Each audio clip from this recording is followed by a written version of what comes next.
चलिए अब हम पढ़ने वाले हैं कृषि, खाद्य सुरक्षा एवं आपूर्ति के बारे में, जो कि आपको इंडियन इकोनॉमी के अंतर्गत टॉपिक देखने को मिलेगा।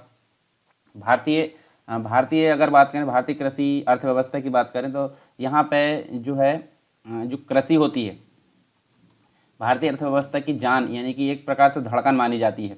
जब भारत जो है ब्रिटिश औपनिवेशिक के अंतर्गत आता था, तब से आज तक अगर बात करें तो वर्तमान तक हमको ये चीज़ें देखने को मिलती है कि जो कृषि अर्थव्यवस्था वाला देश बना रहा है। और पूर्व में फसलें जो है ब्रिटिश अपने उद्देश्य की पूर्ति के लिए उगवाते थे, लेकिन स्वतंत्रता प्राप्ति के बाद कृषि में काफ़ी बदलाव हुआ। कृषि व खाद्य सुरक्षा के विकास के लिए समय समय पर कई क्रांतियाँ भी आई, जैसे कि हमने पीछे बात की है। प्रथम पंचवर्षीय योजना का मुख्य उद्देश्य भी हमको देखने को मिलता है, कृषि को विकसित करना था। 1966 से 67 में हमको देखने को मिला काफ़ी उन्नत प्रयास था, जो कि हरित क्रांति के रूप में था। और ऐसी कई क्रांतियाँ हुई जिसके परिणाम स्वरूप वर्तमान समय में भारत की लगभग 64% जो जनसंख्या है कृषि कार्य में अभी भी संलग्न है। ठीक है, साथ ही साथ कई अनुसंधान केंद्र जो है विकसित किए गए, जैसे कि केंद्रीय चावल अनुसंधान केंद्र कटक में विकसित किया गया। सरकार भी जो है इसके संबंध में कई यहाँ पर कदम उठाया जा रहा है। तो इसी में हम बहुत सारी चीज़ें जानेंगे, ओवरव्यू, और साथ में हम देखेंगे इससे बनने वाले कुछ क्वेश्चन जो कि पिछले वर्षों में आए वाले भी है। ठीक है, तो सभी को हम जो है विवरण के साथ में देखने वाले हैं। तो यहाँ हम देखें तो देखिए, भारत में जो है कृषि की अगर बात करें यहाँ पे, तो कृषि जो है भारतीय अर्थव्यवस्था के अंतर्गत प्राथमिक क्षेत्र के अंतर्गत आता है। 3 क्षेत्र होते हैं, प्राथमिक क्षेत्र, द्वितीय क्षेत्र और तृतीय क्षेत्र, जिसमें प्राथमिक क्षेत्र के अंतर्गत कृषि और कृषि से संबंधित सारी चीज़ें आती है। स्वतंत्रता प्राप्ति के पश्चात कृषि क्षेत्र में महत्वपूर्ण सुधार भी किए गए। ठीक है, और वर्तमान में जो है भारत में कृषि कितनी महत्वपूर्ण है, इसका अंदाज़ा इस बात से लगाया जा सकता है कि विश्व के 2.4% जो क्षेत्रफल है उसमें हमको देखने को मिलता है 4.2% जल है। तो ये सभी को कंप्लीट करके अगर देखें तो टोटल जो विश्व की जनसंख्या उसका 17.5% आबादी भारत में रह रही है, और उसका पालन पोषण भारतीय जो कृषि है उसके माध्यम से यहाँ पे किया जा रहा है। ये चीज़ आपको देखने को मिलेगी। तो इससे आप जो है कृषि, भारत में कृषि की जो भूमिका है उसको आप यहाँ पे देख सकते हैं। भारतीय अर्थव्यवस्था में कृषि क्षेत्र की महत्व की अगर बात करें, देखिए औद्योगिक क्षेत्रों में उपयोगी वस्तु की जो आपूर्ति है वो देखने को मिलती है। बढ़ती जनसंख्या के लिए खाद्यान्न की आपूर्ति, राष्ट्रीय आय में योगदान देखने को मिलता है। इसके अलावा आप अंतर्राष्ट्रीय जो व्यापार है उसमें भी सहयोगी के रूप में देख सकते हैं, रोजगार उन्मुख देख सकते हैं, वित्त निर्माण में सहयोगी, खाद्यान्न आत्मनिर्भरता, पर्यावरण अनुकूलता, ये सारी चीज़ों के लिए कृषि को काफ़ी इंपॉर्टेंट माना जाता है। इसके अलावा हम बात करें यहाँ पे फसलों का वर्गीकरण, तो फसलों का वर्गीकरण यहाँ देख सकते हैं अलग अलग प्रकार से किया गया, जैसे कि मौसम के आधार पर, खाद्यान्न फसलों के आधार पर, व्यापारिक फसलों के आधार पर, नकदी फसलों के आधार पर। ठीक है, मौसम के आधार पर 3 प्रकार की फसल होती है, तो रबी की फसल, खरीफ की फसल, जायद की फसल। रबी की फसल जो होती है मुख्य रूप से अगर देखें तो यहाँ गेहूँ, चना, सरसों, मटर, जौ, मसूर, आलू, ये सारी चीज़ देखने को मिलती है। अक्टूबर नवंबर में ये जो है इसको बोया जाता है और मार्च अप्रैल में ये काट ली जाती है। खरीफ की फसल जो है बरसात की फसल हम बोल सकते हैं, बारिश में जो होती है, जिसके अंतर्गत चावल, ज्वार, बाजरा, मक्का, कपास, सोयाबीन, मूंगफली, उड़द, ये सारी चीज़ देखने को मिलती है। और इसके अंतर्गत अगर देखें तो हम यहाँ देख सकते हैं जून जुलाई के अंतर्गत ये बोई जाती है और अक्टूबर नवंबर में ये काट ली जाती है। तो ये चीज़ें हमको देखने को मिलती है। और जायद की फसल जो है बीच में, यानी कि गर्मी की जो फसलें होती है, जिसको मार्च अप्रैल में बोया जाता है और जून जुलाई में काट ली जाती है, यानी कि तरबूज है, ककड़ी है, खीरा है, भिंडी है, अन्य जो सब्जियां होती है वो सभी जायद की फसलें यानी नकदी फसलों की श्रेणी में आती है। कुछ होती है खाद्यान्न फसलें, तो इसके अंतर्गत हम देखें तो यहाँ पे जो है फसलों का जो उपयोग है मुख्य रूप से भोजन संबंधी आवश्यकताओं की पूर्ति के लिए किया जाता है। प्रमुख रूप से अगर देखें तो यहाँ पे हमको गेहूँ देखने को मिलती है, मुख्य रूप से चावल है, ठीक है, मतलब धान है, जौ है, चना है। द्वितीय फसलों के अंतर्गत देखें तो यहाँ रागी, कोदो, सावा, ये सारी चीज़ देखने को मिलती है। तृतीय फसलें जो है मोटे अनाज, जैसे कि मक्का, ज्वार, बाजरा, ये चीज़ें हमको देखने को मिलती है। कुछ होती है व्यापारिक फसलें, तो इसमें हम देख सकते हैं कुछ रेशेदार फसलें होती है, जैसे जूट, कपास, सन। और तिलहन फसलों की अगर बात करें तो सरसों, तिल, सूरजमुखी, मूंगफली आदि देखने को मिलती। कुछ पेय जो फसलें हैं वो देखने को मिलती, जिसके अंतर्गत चाय, कहवा, ये चीज़ें देखने को मिलती हैं। बागवानी की बात करें तो सब्जियां, फल, फूल, मसाले इसके अंतर्गत शामिल किए जाते हैं। और नकदी फसलें में भी इसी प्रकार से कुछ जो है जिसको डायरेक्टली बेचा जाता है, जैसे हम अगर बात करें नकदी फसलों तो यहाँ पे हमको गन्ना मुख्य रूप से देखने को मिलेगा। ठीक है, चलिए आगे बढ़ते हैं। जैविक कृषि के बारे में बात कर लेते हैं थोड़ी सी। तो जैविक कृषि का मतलब क्या होता है, जहाँ पर उर्वरकों एवं कीटनाशकों का बहुत ही न्यूनतम प्रयोग किया जाता है, यानी कि नाम मात्र का या ना के बराबर यहाँ पर प्रयोग किया जाता है। क्यों किया जाता है, क्योंकि भूमि की उर्वरा शक्ति को बनाए रखने के लिए। तो इसके बदले में क्या यूज़ किया जाएगा, हरी खाद यूज़ किया जाता है, कंपोस्ट फसल चक्र यहाँ पे यूज़ किए जाते हैं। तो ये सभी जो है भूमि की उर्वरा शक्ति या भूमि में अधिक उत्पादन में वृद्धि करने के लिए यहाँ पे उपयोग किए जाते हैं। साथ ही साथ पर्यावरण भी प्रदूषित नहीं होता और उत्पाद की गुणवत्ता भी अच्छी बनी होती है। तो ये सारी चीज़ यहाँ पे देखने को मिलती है। मुख्य उद्देश्य क्या है जैविक कृषि का? मूल रूप से अगर देखें तो मृदा संरक्षण यहाँ देखने को मिलता है, इसको बढ़ाना, जैविक खाद का प्रयोग, साथ में जैविक जो तरीके हैं उसके द्वारा जो है कीट एवं रोगों को नियंत्रित करना इसमें मुख्य रूप से देखने को मिलता है। इसके अलावा जैविक कृषि का महत्व अगर पूछा जाए आपसे तो क्या होगा? मानव स्वास्थ्य में सुधार होता है, क्योंकि इसके द्वारा जो कीटनाशक वाला या रासायनिक खाद वाला जो भोजन है वो देखने को नहीं मिलता। हरी खाद, कंपोस्ट, ये फसल चक्र, इसके माध्यम से जो है क्या होता है, फसल जो होती है अच्छी होती है, यानी कि अनाज हमको शुद्ध देखने को मिलता है और स्वास्थ्य पर भी बुरा प्रभाव नहीं पड़ता। इसके अलावा कृषक कम लागत पर अधिक लाभ कमा सकते हैं, उच्च गुणवत्ता वाली फसलों का उत्पादन कर सकते हैं, पर्यावरण प्रदूषण को कम करना, ये सारी चीज़ हमको देखने को मिलती है। इसके अलावा कृषि मित्र जीवों को सुरक्षित रखना भी इसके अंतर्गत आता है। जैसे केंचुआ की अगर बात करें तो ये हमको देखने को मिलता है। यहाँ पर कुछ अधिनियम देख लेते हैं। जैसे बीज अधिनियम की बात करें तो बीज अधिनियम जो था सन 1966 में, यहाँ देख सकते, देखिए कृषि में विकास के लिए बीजों का महत्वपूर्ण योगदान होता है और इसीलिए यहाँ पे 1966 में बीज अधिनियम यानी कि जो कृषि एवं किसान कल्याण मंत्रालय के द्वारा इसको स्थापित किया गया। और इसका मुख्य उद्देश्य की अगर बात करें यहाँ पे तो बीजों के विकास पर जोर देना, बीजों के निर्यात को प्रोत्साहन देना, ये सारी चीज़ यहाँ पे देख सकते हैं। केंद्र सरकार ने सन 2005 में राष्ट्रीय बीज अनुसंधान एवं प्रशिक्षण केंद्र की स्थापना उत्तर प्रदेश में वाराणसी में की थी। ठीक है। कुछ होती जीएम फसलें, अच्छा जीएम का फुल फॉर्म बताइए आप कमेंट बॉक्स में। ऐसी फसलें जिन्हें आनुवांशिक इंजीनियरिंग की सहायता से फसलों की जो है आनुवांशिक संरचना में परिवर्तन करके एक बेहतर किस्म तैयार की जाती है। तो हम एक प्रकार से अगर देखें तो हाइब्रिड हम इसको बोल सकते हैं। और जीएम फसलें ये कहलाती है, जैसे कि यहाँ कुछ इंपॉर्टेंट है, जैसे बीटी बैंगन है, बीटी कपास है, यूएसए और ब्राज़ील। यूएसए पहले नंबर पर है इसके क्षेत्र में, जिसके अंतर्गत 70.9 किलोमीटर हेक्टेयर जो है इसके अंतर्गत देख सकते हैं। और ब्राज़ील में हमको 44.2 किलोमीटर हेक्टेयर के अंतर्गत ये देखने को मिलता है। ठीक है। एक होती है अनुबंध आधारित कृषि। तो अनुबंध का मतलब होता है एक समझौता या फिर जो हम बोल सकते हैं दो व्यक्तियों के मध्य यहाँ पे अनुबंध होता है। तो इसमें कई छोटे छोटे जो किसान हैं, मतलब बहुत सारे किसान मिलकर जो है आपस में एक बड़े किसान के रूप में कार्य करते हैं, जिसमें छोटे खेत बड़े कृषि जोत में परिवर्तित हो जाते हैं। और इन किसानों और खरीदारों के बीच जो है कंपनी के बीच उत्पादन की प्राप्ति, खरीद और विपणन की शर्तों को पहले से ही तय कर लिया जाता है। इसी को यहाँ पे अनुबंध बोला जाता है, इसलिए इसको अनुबंध आधारित कृषि बोला जाता है। अगला है यहाँ देखिए उपयोगी खाद्य सुरक्षा एवं आपूर्ति जो है उसके अंतर्गत यहाँ देखें तो हमको कुछ चीज़ें देखने को मिलती है। खाद्य एवं कृषि संगठन के अनुसार सभी व्यक्तियों को सही समय पर उनके लिए जो है आवश्यक बुनियादी भोजन के लिए भौतिक एवं आर्थिक दोनों रूप से उपलब्धि का आश्वासन मिलना खाद्य सुरक्षा कहलाता है। तो इसके अंतर्गत राष्ट्रीय खाद्य सुरक्षा अधिनियम देखने को मिलता है।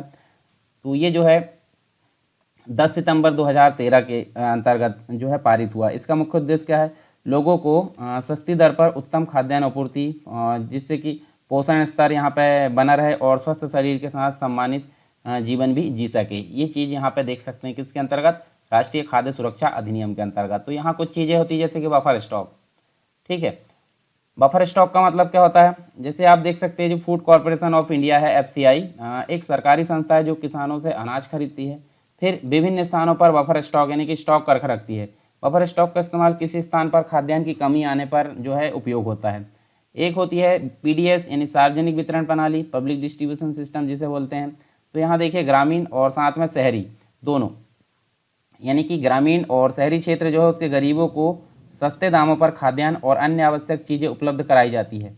इस वितरण प्रणाली को वर्ष 1950 में यहाँ प्रारंभ किया गया। इसके अलावा राष्ट्रीय कृषि आयोग की बात करें तो राष्ट्रीय कृषि आयोग का गठन जो है वर्ष 2004 में किया गया और इसमें जो है डॉक्टर MS स्वामीनाथन की अध्यक्षता में इसका जो है इस आयोग का गठन किया गया था। कुछ सिफारिशें देखने को मिलती है। देखिए यहाँ पर जैसे जो मिनिमम सपोर्ट प्राइस है, जिसे न्यूनतम समर्थन मूल्य बोलते हैं, इसके उतार चढ़ाव से किसानों की सुरक्षा हेतु बाजार जोखिम, इसमें सिफारिश देख सकते हैं।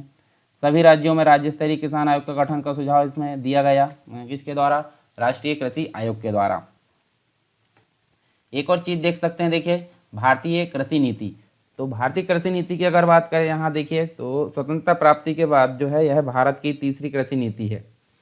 जो कि वर्ष 2007 में यहाँ जो है ये लागू हुई भारतीय कृषि नीति। और इसके उद्देश्य की बात करें यहाँ तो देखिए कृषि की निवल आय में वृद्धि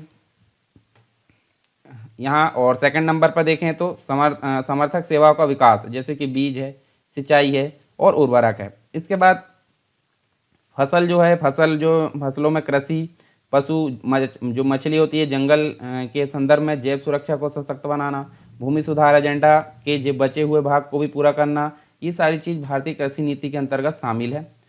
कुछ शोध संस्थान देख लेते हैं कृषि से संबंधित, जैसे शिमला के अंतर्गत देखें तो केंद्रीय आलू अनुसंधान संस्थान देखने को मिलता है। जालंधर में आप देखें तो पशु स्वास्थ्य संस्थान, करनाल में भारतीय डेयरी अनुसंधान संस्थान, हिसार में आपको देख सकते हैं देखिए केंद्रीय भैंस अनुसंधान संस्थान। तो ये सारी चीज़ देख सकते हैं यहाँ पे। इसके अलावा गाजियाबाद की बात करें तो राष्ट्रीय जैव उर्वरक विकास केंद्र, कानपुर में आपको केंद्रीय दलहन अनुसंधान संस्थान देख सकते हैं, लखनऊ केंद्रीय गन्ना अनुसंधान संस्थान, जोधपुर टिड्डी चेतावनी केंद्र। इसके अलावा कोलकाता में केंद्रीय पटसन अनुसंधान संस्थान, कटक में केंद्रीय चावल अनुसंधान संस्थान, हैदराबाद में केंद्रीय शुष्क कृषि अनुसंधान संस्थान। राजमुंदरी की बात करें तो यहाँ पे आप देख सकते देखिए केंद्रीय तंबाकू अनुसंधान संस्थान, कोयम्बटूर में भारतीय गन्ना प्रजनन संस्थान, कोच्चि जो है उसके अंतर्गत केंद्रीय समुद्री मत्स्यन अनुसंधान संस्थान। तो ये कुछ यहाँ पे देख सकते हैं देखिए यहाँ पे कुछ अनुसंधान संस्थान या शोध संस्थान हमको देखने को मिले। इसके अलावा कृषि से संबंधित कुछ प्रमुख संस्थाएं देखिए यहाँ पे। पहला है भारतीय कृषि अनुसंधान परिषद, इसको बोला जाता है ICAR। चलिए ICAR का फुल फॉर्म बताइए यहाँ पे, इंग्लिश में है। और इसका जो गठन है या इसकी स्थापना हम देख सकते हैं यहाँ देखिए 16 जुलाई 1929 में नई दिल्ली में जो की मतलब इसका हेडक्वार्टर नई दिल्ली में देखने को मिलता है, इसकी स्थापना की गई थी। और इसका मुख्य उद्देश्य क्या है, ग्रामीण विकास के लिए परियोजनाओं के क्रियान्वयन में निजी क्षेत्र की स्वेच्छा से भागीदारी को बढ़ाना था। कृषि प्रौद्योगिकी व अनुसंधान संस्था, तो इसको कपाड़ बोला जाता है। और 1 सितंबर 1986 को जो है इसकी स्थापना की गई, हेडक्वार्टर नई दिल्ली में देख सकते हैं।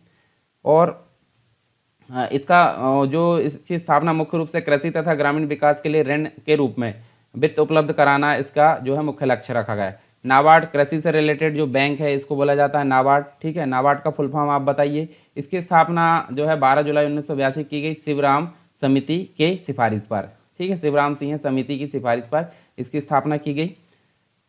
क्षेत्रीय ग्रामीण बैंक की अगर बात करें तो कृषि के लिए साख उपलब्ध कराने के लिए सन 1975 में जो है यहाँ पे अल्पकालीन ऋण किसानों को उपलब्ध कराया जाए, इसके अंतर्गत क्षेत्रीय ग्रामीण बैंक के अंतर्गत। भारतीय कृषि अनुसंधान संस्थान की बात करें तो केंद्र सरकार ने झारखंड के हजारीबाग जिले के बरही ब्लॉक के गोरैया कर्मा गांव में 18 जनवरी 2017 को यहाँ पे इसको स्थापित करने के लिए मंजूरी दी। और यह कृषि से संबंधित समीक्षाओं के अनुसंधान के लिए स्थापित किया गया। तो ये हमने कुछ देखे यहाँ पे ओवरव्यू, ठीक है। अब बात कर लेते हैं हम यहाँ पे इससे संबंधित जो क्वेश्चन है उनके बारे में। तो देखिए यहाँ पे जो है आपको पहला क्वेश्चन देखेंगे, उसके पहले ये जो क्वेश्चन है कैसे है, विगत वर्षों में पूछे गए IAS PCS में, और कुछ मॉडल क्वेश्चन आंसर हम यहाँ पे देखने वाले हैं। तो पहला क्वेश्चन देखिए यहाँ पे, लाखों करोड़ों पुरुष एवं स्त्री श्रमिकों में जो वास्तव में काम करते हैं, परस्पर हिस्सेदारी एवं सहयोगपूर्ण निष्पादन की भावना भर देना। तो उपयुक्त अंश संबंधित है, किससे संबंधित है, ये संबंधित है सामुदायिक विकास से, सामुदायिक विकास से संबंधित है, ठीक है, जो उपरोक्त कथन है। और सन 1952 की बात करते हैं तो इसमें भारत द्वारा सामाजिक विकास कार्यक्रम चलाया गया। विश्व में सर्वप्रथम इस कार्यक्रम की शुरुआत का श्रेय भारत को प्राप्त है, जिसमें अमेरिकी संस्था फोर्ड फाउंडेशन की सहायता ली गई थी। नेक्स्ट है NSSO, ठीक है, इसको आप इस प्रकार देख भी सकते हैं।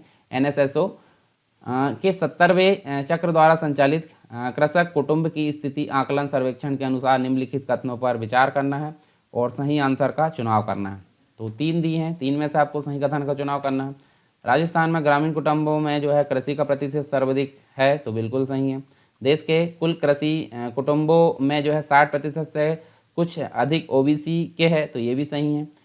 केरल में 60% से कुछ अधिक कृषि कुटुंबों ने जो है यह सूचना दी कि उन्होंने अधिकतम आय गैर कृषि स्रोतों से प्राप्त की, तो ये गलत है, यानी कि 1 और 2 बस सही है। तो 1 और 2 यानी कि A नंबर का आपका राइट आंसर होगा, ठीक है। और देखिए यहाँ पे जो है भारतीय अर्थव्यवस्था में बड़ा योगदान कृषकों का ही है, ये आपको देखने को मिलेगा। सांख्यिकी एवं कार्यक्रम मंत्रालय के जो अंतर्गत है राष्ट्रीय नमूना सर्वेक्षण, इसके द्वारा कृषकों तथा उनके परिवारों की समूची जो सूची है, समूची जानकारी एकत्रित करने का कार्य 2013 जनवरी दिसंबर में प्रारंभ किया गया और 9 दिसंबर 2017 को आंकड़े प्रस्तुत कर दिए गए। ठीक है, तो ये सारी चीज़ हम यहाँ देख सकते हैं। इसके अलावा हम यहाँ देखें तो हमको नेक्स्ट क्वेश्चन देखने को मिलता है, निम्नलिखित कथनों पर विचार कीजिए और सही कथन का चुनाव करना है। तो यहाँ देखिए, विश्व में भारत एकमात्र देश है जो रेशम के ज्ञात जो सभी 5 व्यापारिक प्रकार के उत्पन्न करता है। ठीक है, तो यहाँ देखिए ये इसका जो है सही ऑप्शन है। उसके बाद भारत विश्व में चीनी का सबसे बड़ा उत्पादक है, ये गलत है क्योंकि ये सबसे बड़ा उत्पादक नहीं है। तो यहाँ पे एक बस सही, यानी कि केवल एक यहाँ पर राइट आंसर है। और कृषि संबंधी जो उत्पाद है उसमें संपन्न तथा कृषि प्रधान भारत देश एकमात्र देश है जो कि रेशम के सभी प्रकार की व्यापारिक किस्मों का उत्पादन करता है। भारत में जो है भारत के विभिन्न राज्यों में इन किस्मों का उत्पादन बड़ी मात्रा में किया जाता है। हालांकि उत्पादन की दृष्टि से सर्वाधिक रेशम जो है चीन द्वारा उत्पादित किया जाता है और भारत का उत्पादन की दृष्टि से दूसरा स्थान है। साथ ही साथ अधिक जनसंख्या वाले भारत में उपभोक्ता की दृष्टि से रेशम के उपभोग में जो है विश्व में प्रथम स्थान है। इसके बाद यहाँ पे देखें तो देखिए कुछ नए आंकड़े आए हैं 2002 के पश्चात आए जो नवीनतम आंकड़े, उसके अनुसार जो सबसे बड़ा चीनी उत्पादक राज्य ब्राज़ील माना जाता है। भारत दूसरे नंबर पर है, इसलिए दूसरा जो ऑप्शन है वो गलत है। पहला मतलब फर्स्ट नंबर पर कौन आएगा? ब्राज़ील यहाँ देखने को मिलेगा। तो आप देख सकते हैं पहले नंबर पर ब्राज़ील है। नेक्स्ट क्वेश्चन है 1950 से 51 की अवधि में भारत में खाद्यान्न का उत्पादन बढ़कर 3 गुना अधिक हो गया, फिर भी सही अर्थों में आत्मनिर्भरता जिसका तात्पर्य है भूख से मुक्ति नहीं प्राप्त की जा सकी। इसके निम्नलिखित कौन से कारण हो सकते हैं? तो यहाँ पे जो है सही उत्तर का चुनाव करना है। ठीक है, 4 ऑप्शन दिए, 4 में से सही उत्तर देखना है। हरित क्रांति देश के छोटे छोटे खंडों तक सीमित रही, बिल्कुल सही है। गरीबों की कमाई की तुलना में खाद्य के भाव जो है बहुत अधिक रहे, तो ये भी सही है। मोटे अनाज की तुलना में गेहूं और धान पर अत्यधिक बल दिया गया, ये भी सही है। हरित क्रांति के अधिकांश लाभ जो है नकदी फसलों को ही मिले, खाद्य फसलों को नहीं। तो खाद्य फसलों से संबंधित थी जबकि हरित क्रांति, तो ये ऑप्शन हमारा गलत हो जाएगा। यानी कि 1, 2, 3 बस सही। 1, 2, 3 कहाँ पे मिलेगा आपको? ए में जो है राइट आंसर देखने को मिलेगा। ठीक है, इसके अलावा नेक्स्ट क्वेश्चन है प्रधानमंत्री फसल बीमा योजना के संदर्भ में निम्नलिखित कथनों पर विचार करना है और कौन सा कथन यहाँ पे सही है। ठीक है, तो देखिए यहाँ पे जो है देख सकते हैं हम, देखिए इस योजना के अंतर्गत कृषकों को वर्ष के किसी भी मौसम में उनके द्वारा किसी भी फसल की खेती करने पर 2% की एक समान दर से बीमा किस्त का भुगतान करना होगा, तो ये गलत है। इसके अलावा यह जो योजना है प्रधानमंत्री फसल बीमा चक्रवात एवं गैर मौसमी वर्षा से होने वाली जो कटाई है उसके उपरांत घाटे को बीमाकृत करती है, बिल्कुल सही। यानी कि केवल 2 यहाँ पर राइट आंसर होगा, बी नंबर का यहाँ पर सही है। और यहाँ देखिए कृषि क्षेत्र में बहुत सारी जो बाधाएं है वो व्याप्त है, उसको दूर करने के लिए और उसको समृद्ध बनाने के लिए यहाँ पे गवर्नमेंट के द्वारा प्रधानमंत्री फसल बीमा योजना का शुभारंभ किया गया। कब किया गया था ये आपको ध्यान में रखना है, 2016 में इसका प्रारंभ किया गया था, यानी 13 जनवरी 2016 को। फसल की सुरक्षा तथा क्षतिपूर्ति के उद्देश्यों को लेकर प्रीमियम दरों पर किसानों को बीमा प्रदान करवाना इसका मुख्य उद्देश्य था। नेक्स्ट क्वेश्चन है भारत में जो है न्यूनतम समर्थन मूल्य MSP, ठीक है, इसका निर्धारण कौन करता है? तो ये जो है कृषि लागत एवं मूल्य आयोग के द्वारा जो है MSP का निर्धारण किया जाता है। ठीक है, जो भारत है, भारत में न्यूनतम समर्थन मूल्य का निर्धारण ये ऑप्शन हमारा ये सही है। और कृषि लागत एवं मूल्य आयोग का पूर्व में नाम जो है कृषि मूल्य आयोग था और यह जनवरी 1965 में अस्तित्व में आया। इस आयोग का वर्तमान नामकरण 1985 में किया गया और इसका हेडक्वार्टर आपको देखने को मिलेगा नई दिल्ली के अंतर्गत। ठीक है, नई दिल्ली में आप इसका हेडक्वार्टर देख सकते हैं। भारत में पिछले 5 वर्षों में जो है खरीफ की फसलों की खेती के संदर्भ में निम्न कथन पर विचार करना है। तो यहाँ देखिए 4 दिए हैं, तो यहाँ देख सकते हैं सही कथन देखना है। तो धान की खेती के अंतर्गत क्षेत्र अधिकतम है, बिल्कुल सही। ज्वार की खेती के अंतर्गत जो है क्षेत्र तिलहनों की खेती के अंतर्गत क्षेत्र की तुलना से अधिक है, तो ये गलत है। कपास की खेती का क्षेत्र गन्ने की खेती के क्षेत्र से तुलना में अधिक है, तो ये भी सही है। गन्ने की खेती के अंतर्गत क्षेत्र जो है निरंतर घटा, तो ये गलत है। यानी कि 1 और 3 बस यहाँ पे सही होंगे। 1 और 3 मतलब ए नंबर का हमारा राइट आंसर होगा। तो जब आर्थिक समीक्षा आई थी, ठीक है, जो इकोनॉमिक सर्वे होता है 2017 और 18 में, 2017-18 के अनुसार धान की खेती के अंतर्गत अखिल भारतीय स्तर पर 43.8% जो है परसेंट नहीं, यहाँ पे मिलियन आएगा। 43.8 मिलियन हेक्टेयर क्षेत्र है जो कि कृषि में अधिकतम है, ठीक है। और तिलहन के अंतर्गत 24.6 मिलियन हेक्टेयर क्षेत्र प्रयुक्त है, जबकि ज्वार के अंतर्गत 5.0 मिलियन क्षेत्र है। और इसके अलावा कपास की अगर बात करें तो 12.4 मिलियन हेक्टेयर, गन्ने की खेती के लिए 4.7 मिलियन हेक्टेयर है। तो गन्ने की खेती के क्षेत्र में निरंतर वृद्धि देखी गई है, ठीक है। और यहाँ पे क्या बोला था, निरंतर क्षेत्र घटा है, जबकि ये ऑप्शन गलत हो गया। नेक्स्ट क्वेश्चन की अगर बात करें तो यहाँ देखिए, कौन सा देश पिछले 5 वर्षों के दौरान विश्व में चावल का सबसे बड़ा निर्यातक रहा है। तो यहाँ पे इसका राइट आंसर है बी, यानी भारत। भारत थाईलैंड को चावल निर्यातक देशों में पीछे कर जो है 2011 और 2012 में प्रथम स्थान पर पहुँच गया है। तब से लगातार चावल निर्यातक देशों में भारत प्रथम स्थान पर बना हुआ है। फिर उसके बाद जो है नेक्स्ट अगर देखें तो भारतीय खाद्य निगम के लिए खाद्यान्नों की आर्थिक लागत में न्यूनतम समर्थन मूल्य और किसानों को भुगतान किए गए बोनस यदि कुछ है, उसके साथ साथ और क्या शामिल है। तो इसके साथ साथ हम देखें तो यहाँ देखिए कौन सा ऑप्शन सही है, प्रासंगिक प्रभार तथा वितरण लागत इसके अंतर्गत शामिल है। जो भारतीय खाद्य निगम है इसके लिए जो है खाद्यान्न की आर्थिक लागत में एमएसपी और जो बोनस है उसके साथ प्रासंगिक प्रभार तथा वितरण लागत शामिल है। और कृषि उत्पादन को प्रोत्साहन देने के लिए सरकार द्वारा 24 इम्पॉर्टेंट जो कृषि उपज है उसको न्यूनतम समर्थन मूल्य की घोषणा की जाती है एमएसपी के आधार पर। और आर्थिक लागत बराबर क्या होता है, आर्थिक लागत बराबर एमएसपी प्लस खरीद होता है, ठीक है। आर्थिक लागत बराबर एमएसपी प्लस खरीद होता है। और आर्थिक लागत संबंधी सहायक खर्च बोनस मतलब उसके बाद अगर जोड़े तो प्रासंगिक प्रभार तथा वितरण लागत यहाँ देखने को मिलती है, ठीक है। अगला क्वेश्चन है, निम्नलिखित में से किस स्थान पर भारतीय सब्जी अनुसंधान संस्थान देखने को मिलता है। तो ये जो है वाराणसी कहाँ पे है, वाराणसी आप देख सकते हैं उत्तर प्रदेश के अंतर्गत है। और यह भारतीय कृषि अनुसंधान परिषद नई दिल्ली का जो है एक घटक संस्थान माना जाता है। सब्जियों की महत्ता को देखते हुए 1992 में जो है 7वीं पंचवर्षीय योजना के अंतर्गत सब्जी अनुसंधान परियोजना निर्देशालय के रूप में इसकी स्थापना वाराणसी में की गई थी। भारत में जो है कृषि आय कर लगाया जा सकता है। कृषि आय कर किसके द्वारा लगाया जाएगा, ये राज्य सरकार के द्वारा लगाया जाएगा, मतलब स्टेट गवर्नमेंट के द्वारा ये लगाया जाएगा। नेक्स्ट है, भारत के आर्थिक संकेतक और कृषि उत्पादन से संबंधित निम्नलिखित युग्मों में से कौन से सम्मिलित है। सभी संख्याएं पूर्णांकित है। तो देखिए यहाँ पे अगर बात करें 1 2 3 ऑप्शन दिए हैं और यहाँ पर सही उत्तर का आपको चुनाव करना है। तो देखिए जीडीपी प्रति व्यक्ति वर्तमान मूल्य 37,000, तो ये सही ऑप्शन है। चावल जो है 180 मिलियन टन देखें तो ये आपको गलत देखने को मिलेगा। उसके अलावा गेहूं की बात करें तो 75 मिलियन टन, तो ये सही है, यानी कि 1 और 3 बस सही है। 1 और 3 यानी कि डी नंबर का हमारा राइट आंसर होगा। क्योंकि वर्ष 2006-07 की बात करें तो उसके जो आंकड़े आए थे उसमें 180 जो मिलियन टन ना होकर यहाँ पे चावल कितना देखने को मिला, चावल जो है 93.4 मिलियन टन देखने को मिला यहाँ पे, ठीक है। और गेहूं का जो उत्पादन है 75, जो कि हमने अभी देखे हैं। और इसके अलावा जो है जो बाकी जीडीपी के जो चालू मूल्य है प्रति व्यक्ति 37,000, तो ये 2 ऑप्शन सही हमारे 1 और 3। चावल वाला जो है 93.4 होगा, ना कि 180 मिलियन टन होगा। राष्ट्रीय हॉर्टिकल्चर जो है हॉर्टिकल्चर मिशन किस पंचवर्षीय योजना में इसको प्रारंभ किया गया है। तो इसका राइट आंसर है 10वीं पंचवर्षीय योजना में इसको प्रारंभ किया गया।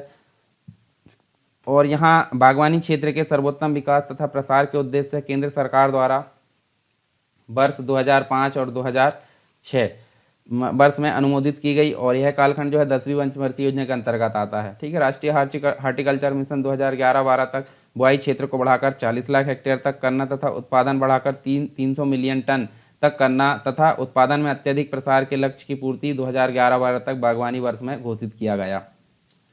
नेक्स्ट क्वेश्चन है, निम्नलिखित में से कौन से भारत में 1991 में आर्थिक नीतियों को उदारीकरण के बाद घटित हुए। तो यहाँ इसका जो राइट आंसर देखने को मिलेगा, देखिए यहाँ पे हमको सही उत्तर का चुनाव करना है। और देखिए जीडीपी में कृषि का अंश बृहद रूप से बढ़ गया, तो ये गलत है क्योंकि कम हुआ है। विश्व व्यापार में भारत का निर्यात अंश बढ़ गया, ये सही है। एफडीआई जो विदेशी प्रत्यक्ष निवेश होता है, ठीक है, उसका अंतर प्रवाह बढ़ गया, ये भी सही है। भारत का विदेशी विनिमय भंडार बृहद रूप से बढ़ गया, ये भी सही है। यानी कि 2 3 4 यहाँ सही है, 1 गलत है। तो यहाँ पे बी नंबर का हमारा राइट आंसर होगा। राष्ट्रीय कृषि बाजार नेशनल एग्रीकल्चर मार्केट जिसे बोलते हैं, स्कीम को क्रियान्वित करने के क्या लाभ हो सकते हैं। सही उत्तर का चुनाव करना है।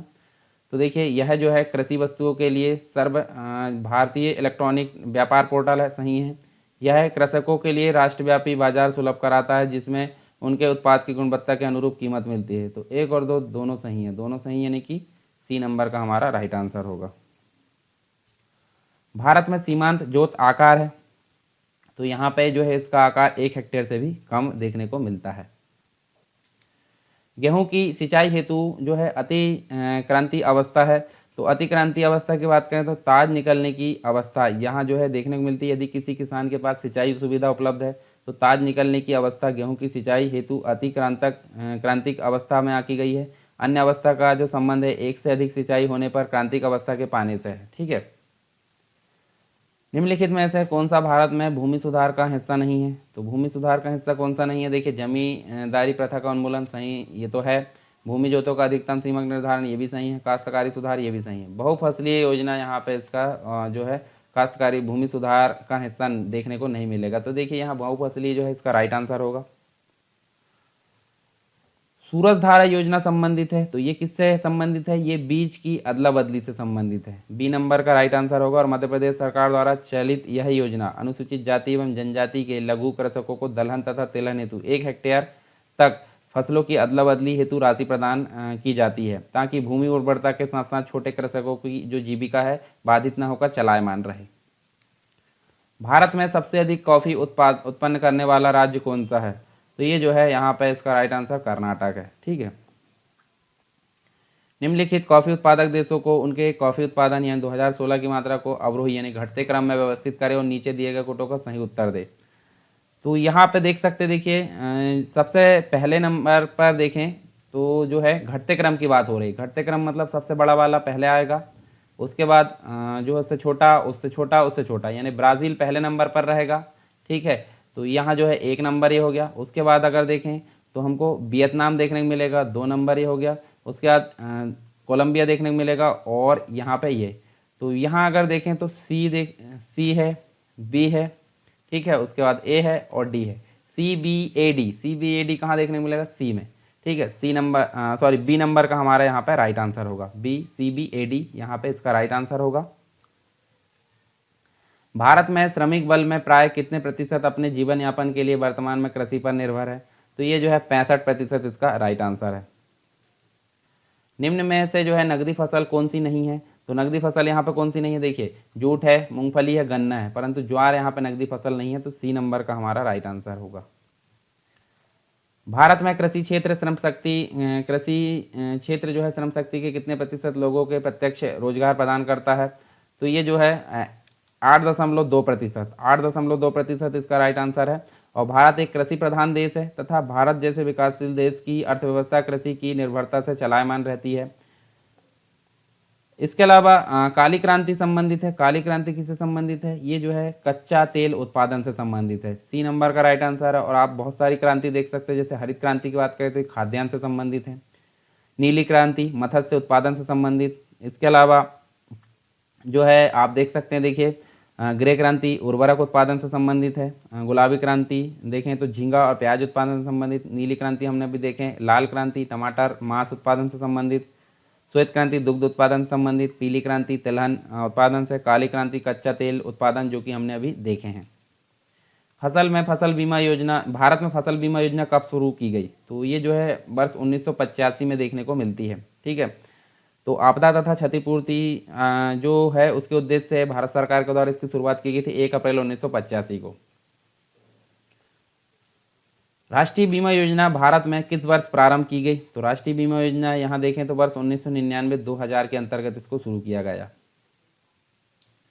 राष्ट्रीय कृषि विकास योजना, राष्ट्रीय कृषि विकास योजना की बात करें तो इसे किसे जो है योजना में किसे शामिल नहीं किया गया है? तो देखिए ये जो है, देखिए मिट्टी परीक्षण प्रयोगशाला को शामिल किया गया है। उर्वरक गुण नियंत्रण प्रयोगशाला को शामिल किया गया है। कृषि अभियांत्रिकी को शामिल किया गया है। कृषि यंत्र परीक्षण प्रयोगशाला को शामिल किया गया है। यानी कि इन सभी चीज़ों को यहाँ पर शामिल किया गया है। तो यहाँ पे इनमें से कोई नहीं इसका राइट आंसर होगा, ठीक है। 8वीं योजना के अंतर्गत ये जो है योजना आयोग ने भारत को जितने प्रमुख जलवायु क्षेत्रों में जलवायु प्रदेशों में विभक्त किया है वह संख्या कौन सी है? तो ये जो है 15 यहाँ पे इसका राइट आंसर है। भारतीय हरित क्रांति की जन्मस्थली देखें तो ये पतंग नगर है, पंतनगर है। पंतनगर की बात करें तो फसल में जो है वृद्धि के उद्देश्य की प्राप्ति हेतु कृषि विश्वविद्यालय पंतनगर का हरित क्रांति के समय अहम योगदान रहा और इस हेतु पंतनगर जो है भारतीय हरित क्रांति की जन्मस्थली मानी जाती है। भारत में हरित क्रांति यानी ग्रीन रेवोल्यूशन जब आरंभ हुई तो निम्नलिखित में से वो इनसे संबंधित नहीं था, मतलब कौन इससे संबंधित नहीं था। तो जो संबंधित होंगे वो तो 3 होंगे और 1 नहीं होंगे। तो देखिए MS स्वामीनाथन संबंधित थे, सी सुब्रमण्यम स्वामी, इंदिरा गांधी, तीनों जन यहाँ सम्मिलित थे, परंतु रफ़ी अहमद किदवई यहाँ से संबंधित नहीं थे। ठीक है। कृषि मूल्य आयोग की स्थापना कब की गई? तो कृषि मूल्य आयोग की स्थापना 1965 में की गई। तो बी नंबर का राइट आंसर होगा। सहतूत जो है रेशम का अग्रणी उत्पादक भारतीय राज्य की बात करें तो ये कर्नाटक है। कर्नाटक इसका राइट आंसर होगा।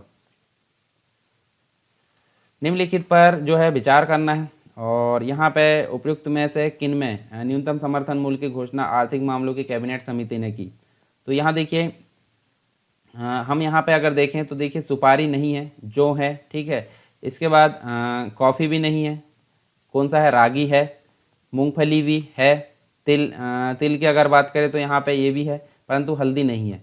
तो नहीं है कौन कौन से, 1, 3 और 7 नहीं है। 1, 3, 7 देखिए 1, 3, 7 यहाँ पे दिख रहा है तो ये ऑप्शन नहीं होगा। 1, 3 यहाँ पे भी दिख रहा है, 1, 3 यहाँ पे भी। तो हमारा बी नंबर का जो राइट आंसर होगा। ठीक है। नीरू मीरू जल संग्रहण कार्यक्रम भारत के निम्नलिखित राज्यों में से किस में वर्ष 2000 में प्रारंभ किया गया था? तो नीरू मीरू जो कार्यक्रम है उसकी अगर बात करें तो यहाँ पे जो है आंध्र प्रदेश, तो दक्षिणी राज्य है आंध्र प्रदेश, इसमें इसको शुरू किया गया था वर्ष 2000 में।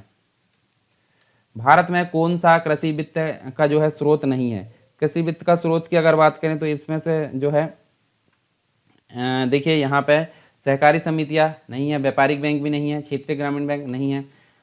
तो यहाँ पे इनमें से कोई नहीं, देखिए कौन सा स्रोत नहीं है।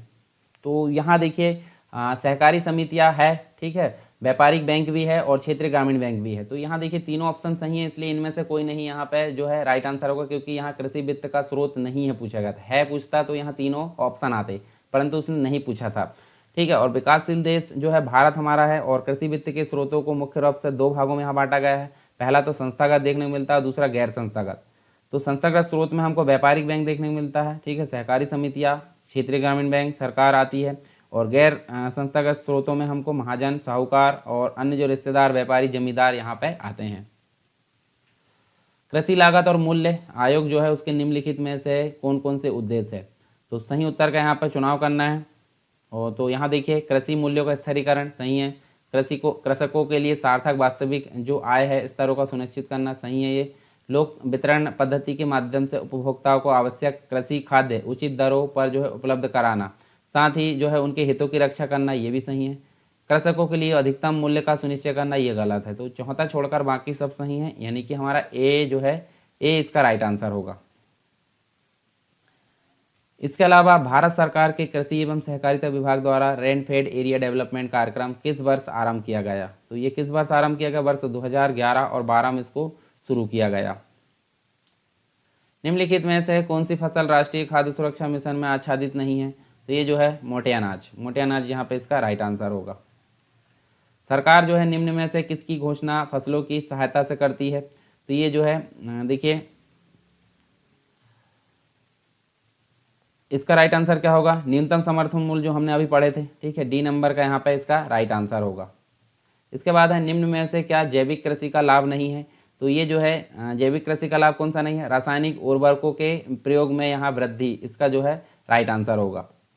ठीक है। इसके अलावा कपाट हमने पढ़े थे, तो कपाट क्या है? कपाट का पूरा नाम हम देखें तो यहाँ जो है ग्रामीण प्रौद्योगिकी से संबंधित निकाय इसको बोला जाता है। कपाट का फुल फॉर्म आपको बताना है। कपाट मतलब होता है CAPART, इसका फुल फॉर्म मतलब फुल फॉर्म आपको बताना है, ये मैंने बता दी यहाँ पे। इसके अलावा निम्न में से क्या GM फसलों का लाभ हो सकता है? तो यह देखिए पोषण सही है, अधिक उत्पादन, रोग प्रतिरोधकता, सभी यहाँ पे सही आंसर है। ठीक है। कृषि साख से संबंधित संस्था नहीं है, तो कृषि साख से संबंधित नाबार्ड भी है, सिडबी भी है। ठीक है, सॉरी यहाँ पे जो है, हाँ यहाँ पे सिडबी नहीं है।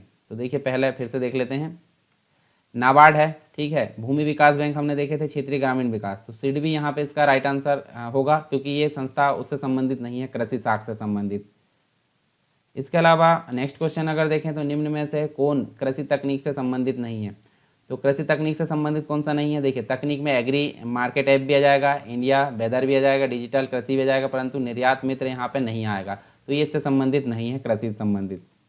प्रधानमंत्री किसान सम्मान निधि योजना की शुरुआत कब की गई, तो ये 1 फरवरी 2019 को की गई, यानी कि यहाँ पे ए नंबर राइट आंसर होगा। मृदा स्वास्थ्य कार्ड योजना का प्रारंभ हुआ, तो ये वर्ष 2015 में हुआ, बी नंबर का राइट आंसर है, और ये प्रधानमंत्री मोदी के द्वारा राजस्थान के सूरतगढ़ से इसको जो है शुरुआत किया गया।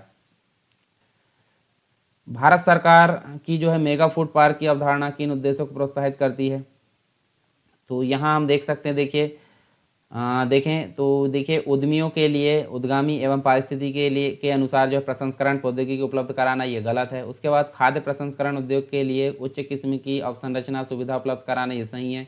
जल्दी खराब होने वाले खाद्य पदार्थों का अधिक मात्रा में प्रसंस्करण, ये भी सही है, यानी कि दूसरा और तीसरा बस सही है, दूसरा तीसरा सही है, यानी कि बी नंबर का हमारा राइट आंसर होगा। और भारत में पहला मेगा फूड पार्क अगर आपसे पूछा जाए तो गेतल सूद रांची यानी झारखंड के अंतर्गत 2009 में इसको स्थापित किया गया था, और यह एशिया का प्रथम मेगा फूड पार्क माना जाता है। वर्तमान में भारत में 42 मेगा फूड पार्क क्रियाशील है, मतलब कार्य कर रहे हैं। लाल क्रांति का संबंध किससे होता है, लाल क्रांति का संबंध मांस और टमाटर से होता है। और अन्य क्रांतियाँ भी आप देख सकते हैं, जो कि मैंने पीछे बता चुका हूँ। वर्मी कल्चर संबंधित है, वर्मी कल्चर जो है केंचुआ पालन से संबंधित है, ठीक है। लक्षित सार्वजनिक वितरण योजना का प्रारंभ जो है कब किया गया है, तो वर्ष 1997 में इसका प्रारंभ किया गया। हरित पेटी का अर्थ क्या है, हरित पेटी का मतलब होता है कृषि सब्सिडी को स्वीकृति देना, तो ए नंबर का हमारा राइट आंसर होगा, ठीक है। राष्ट्रीय चावल शोध संस्थान कहाँ पे है, ये कटक, कटक मतलब उड़ीसा के अंतर्गत देखने को मिलेगा, और इसकी स्थापना वर्ष 1946 में उड़ीसा में की गई थी, कटक के अंतर्गत, ठीक है। इसके बाद है विश्व में दुग्ध उत्पादन में भारत किस स्थान पर है, तो ये भारत जो है प्रथम स्थान पर है दुग्ध उत्पादन में, ठीक है। दूसरे नंबर पर अमेरिका आता है। भारत में दुग्ध उत्पादन के क्षेत्र में प्रथम स्थान पर उत्तर प्रदेश एवं दूसरे स्थान पर आंध्र प्रदेश का स्थान आता है। और दुग्ध उत्पादन में सर्वाधिक अंश भैंस का है, फिर गाय का है और फिर बकरी का देखने को मिलता है। मसालों का बगीचा उपनाम है, ये जो है केरल का उपनाम है यहाँ पे मसालों का बगीचा। भारत में सहकारी विपणन के संस्थान निम्नलिखित में से क्या है, तो सहकारी विपणन के संस्थान यहाँ पे देखिए ट्राइफेड है, नाफेड है, राष्ट्रीय सहकारी विकास निगम, सभी है, यानी कि उपरोक्त सभी डी नंबर का राइट आंसर होगा।